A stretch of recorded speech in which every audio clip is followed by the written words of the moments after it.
Hello everyone. I'm Dr. Garima Agarwal, a consultant nephrologist and renal transplant physician from Columbia Asia Hospital, Whitefield. Today, on the occasion of World Kidney Day 2021, I'm here to talk about kidney disease and its treatments. I want to start with the work of the kidneys. As you all might be knowing, the kidneys are the natural filters of our blood. They take care of all the harmful chemicals from our blood and remove them in the form of urine. Besides this, the kidneys also regulate our blood cell production and hence maintain our hemoglobin. They secrete hormones which are important for our body, and they also keep our bones strong. What are the signs that you may feel if you have kidney disease? A patient suffering from kidney disease might experience some urinary complaints like decrease in their amount of urine or maybe some kind of frothing in urine. Sometimes patients tell us that they have swelling of their legs, swelling around their eyes, or they have breathing difficulties on walking.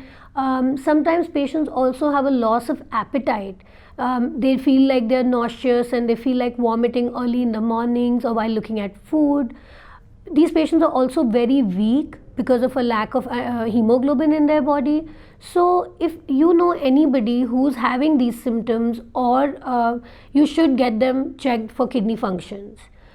The kidney failure a person experiences may be of two types. One is an acute kidney injury, wherein the kidney has experienced a sudden insult, maybe because of an infection or some drugs or because of a kidney stone maybe, and this is a recoverable condition where with treatment the patient recovers. The other kind of kidney disease is a chronic kidney disease. Chronic kidney disease means an irreversible loss of kidney function. This is diagnosed usually after we know that a patient has had decrease in kidney function for a few months or so, or has had symptoms for a few months or so, and in case the conditions which are causing the kidney disease are irreversible. Most patients that come to us with chronic kidney disease are very apprehensive. First of all, chronic kidney disease has 5 stages. Stage 1 is when the kidney's function, which is measured by a glomerular filtration rate or a GFR, is quite high, and the person can function normally with the help of basic lifestyle changes. From stage 1 it goes on to stage 5. Stage 5 is what we know as advanced kidney disease or end stage kidney disease or kidney failure. It is only at this stage that a patient may require treatments for replacement of the kidney's function. Up till stage 1 to stage 4, all patients of kidney disease can be managed with appropriate medicine, consultations, and lifestyle changes. Coming to kidney failure, or as I described as stage 5 kidney disease.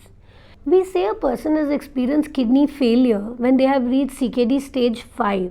This is the stage where just with the help of medicines, a person is not able to sustain life or go on living. Their quality of life is significantly hampered. This is when the kidney's function is replaced by other means. The treatment for stage 5 CKD is known as renal replacement therapy. Renal replacement therapy can be of 2 types. One is a dialysis treatment, which is an artificial treatment, and the other is a kidney transplantation. Let me go into a little bit detail about these treatments for you. Dialysis is of 2 types. One is a hemodialysis, wherein an artificial filter does the work of the kidney. So the patient's blood via a machine is passed through a filter. The filter cleans the blood and returns it back to the patient's body. The other type of dialysis is peritoneal dialysis. In peritoneal dialysis, a special type of catheter is placed into a person's abdomen. Our abdomen itself is made up of multiple blood vessels. So, through this catheter, we pass a small special kind of fluid into the abdomen. This fluid, through those blood vessels, is able to extract harmful chemicals from our body. After some time, this fluid is drained out. This is performed multiple times a day. This is known as peritoneal dialysis. Both of these treatments are equally efficacious, though hemodialysis seems to be more common. The other treatment I talked about was kidney transplantation. In kidney transplantation, a suitable donor is able to donate one of their kidneys to a patient who's suffering from kidney failure, who we call a recipient. So a recipient receives a kidney from a suitable donor. This kidney is surgically placed into their body, and then this kidney takes over the function of the kidneys that was happening before. Now, who can be a suitable donor is a question I get asked very often. There are two types of donors. One is a live donor, meaning best is a genetically matched donor. So, your first degree relatives like your parents, your siblings, your children, they're all good matches for you to be able to donate a kidney. But other than that, even extended family, spouses, friends, and in some countries, even strangers can be suitable donors for a kidney transplant.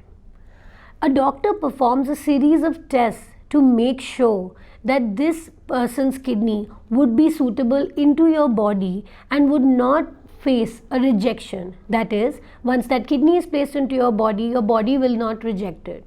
Even though none of these tests are foolproof, our science has advanced enough to make sure that a suitable donor can be selected. On the other hand, those people who do not have any donors, any live related suitable donors available can register for a cadaveric transplant list, wherein a lot of patients who come to the hospital due to head injuries or other kind of sudden brain problems undergo a brain death, where we know that the patient's brain is not functioning anymore but their heart is still beating. These kind of patients, if the families of these patients agree and if the patient has in their life expressed a wish to donate their organs, at this point are suitable to be able to donate their organs, especially their kidneys. When I talk to patients about transplants, they often ask me if they will need to continue dialysis or medicines even after their transplant. Well, that's not needed. Usually, after a transplant, the kidney starts working well and dialysis is no longer needed. However, there may be some cases where the kidney may take some time to come back to normal functioning, and hence your doctor may start you on dialysis for the first few days after your transplant. This is a condition known as a delayed graft function. You don't need to worry if you're started on dialysis by your doctor after transplant.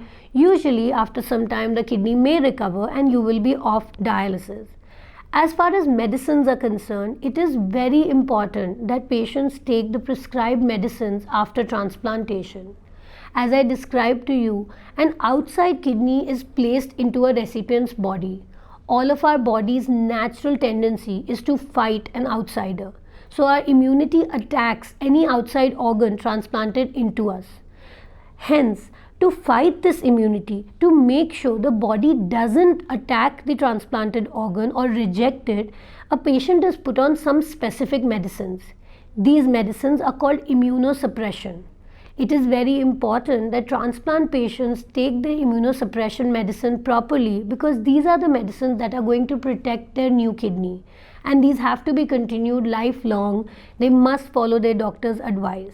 It's very important early after transplant that a patient does a frequent follow-up with their doctor, and subsequently the follow-up will be decreased as per your doctor's wishes. Question I get asked very often by patients who I discuss transplantation is, but how can the donor live their whole life with one kidney? How can one kidney be enough? Yes, one kidney is enough. Maybe God gave us two so you could donate one. Because in fact 1 in 700 people around the world are born with just one kidney and they live full productive lives without any harm to their kidneys. They just find out incidentally. Actually, one kidney can take care of the function of both kidneys with time. The body is made in a way that the kidney adapts itself, which is why after transplantation both the donor and the recipient do fine with one kidney each. Sometimes patients are worried that kidney donors will maybe have renal failure in the future. In fact, a lot of the tests that are done before a transplant are done to make sure that the kidney donor is medically fit for a surgery and is medically fit to be able to donate one kidney, so that they don't have harm to their bodies or their kidneys in the future. So that scenario is almost not there where the donor will have a problem in the future. After kidney donation, donors can go on with their lives, productive lives, can even do heavy physical exertion if they want to.